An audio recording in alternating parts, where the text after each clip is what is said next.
नामजाप की शक्ति ये है ना कि वो तुम्हें सच दिखा भी सकती है और सच्चाई तक लेकर भी जा सकती है। नामजाप की शक्ति ये भी है कि वो ईश्वर को तुम्हारे सामने प्रकट कर सकती है। नामजाप की शक्ति ये भी है कि जहाँ तुम अपने आप को शक्ति विहीन महसूस कर रहे हो वहीं पर तुम्हारे पास प्रचुर मात्रा में शक्ति आ जाएगी और तुम वो सब कर दिखाओगे जिससे तुम घबराकर पीछे भाग रहे हो। नामजाप की शक्ति ये भी है कि वो मौत में भी जान फूंक दे। और ये सबसे साधारण, सबसे आसान तरीका है। इसमें ना ही तुम्हें कोई उपाय, कोई क्रिया कुछ और करना है। बस पूरे मन से लगातार पुकारते रहो, नाम लेते रहो, नाम जपते रहो। इतना ही तो करना है तुम्हें। मैं मानता हूँ बेशक ये भी आसान नहीं है, क्योंकि तुम्हारे मन में कई बातें चल रही होती है। उन्हें हटाकर पूरी तरह साई साई बोलना शुरुआत में मुश्किल लगेगा, पर सोच लो जिस दिन तुम्हारा तन मन सब साईमय हो जाएगा उस दिन तो जादू होगा ही ना। तुम बस सबको खुश देखने के बारे में सोचते हो ना, तो वो तुम पूरा कर भी पाओगे, क्योंकि उसके पीछे तुम्हारी नीयत है और अच्छी नीयत है।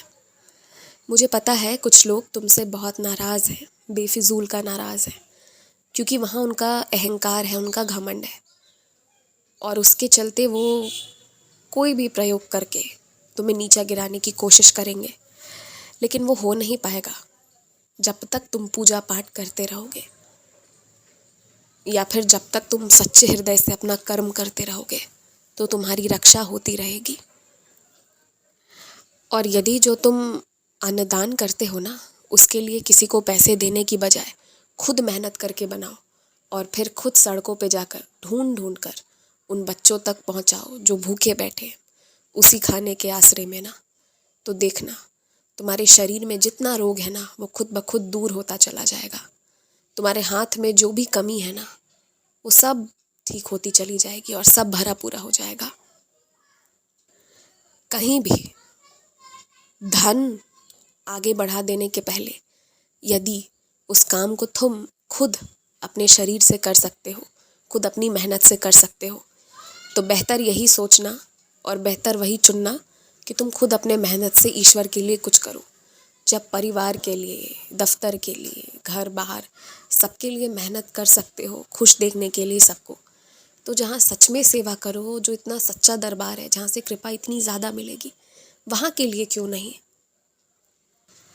इसलिए धन बाद में देना, पहले कोशिश करना कि अपने मेहनत से, अपने हाथों से काम करो, सेवा करो। वो एक तरह से सेवा ही हुआ। देखो, यदि तुम्हारा मंदिर में कोई कार्य प्रयोजन करने का मन करे और फिर सब राज़ी ना हो, तो वहाँ पर लड़ाई झगड़ा मत करना, क्योंकि वहाँ पर भव्य इंतज़ाम होता है और तुम्हें नहीं पता। कुछ जगहों पर अगर कमी कुछ रह जाए तो फिर वहाँ पर बहुत लोगों के जान माल पर भी आफत आ सकती है। इसलिए वहाँ पर सिर्फ उतने ही चीज़ों को किया जा सकता है जो बहुत अच्छे ढंग से हो जाए, संपन्न भी हो जाए, किसी पर उंगली भी ना उठे, किसी की हानि भी ना हो। तो वैसे में ना जो चीज़ें तुम अलग से मेरे लिए करना चाहते हो वो तुम अपने घर पर करो। मेरे भक्त भी आएंगे तुम्हारे सहायता के लिए और उस जश्न में शामिल होने के लिए भी, लेकिन तुम कहीं भी ज़बरदस्ती मत करना। और हाँ, यदि तुम्हारे नाम की रसीद काट दी गई हो तो जितना राशि लिखा हुआ है इस बार दे दो, और अगले बार के लिए कह दो कि बिना पूछे वो कोई भी राशि उसमें ना लिखे। मैं यही कहूँगा तुमसे। लेकिन अब जब किसी की इच्छा हो गई है तो दे दो। वो किसी की इच्छा नहीं है, बल्कि वो ईश्वर की इच्छा है, उनका आदेश है, तो उसे पूरा कर दो। और जब भी दान धर्म करो ना, हो सके तो पूरे परिवार को शामिल करना, तो ज़्यादा खुशियाँ मिलेंगी, आशीर्वाद ज़्यादा मिलेगा, कृपा ज़्यादा होगी। खुश रहो, मुस्कुराते रहो, रास्ता सही पकड़े हो, बस इस पर चलना और आगे बढ़ते जाना।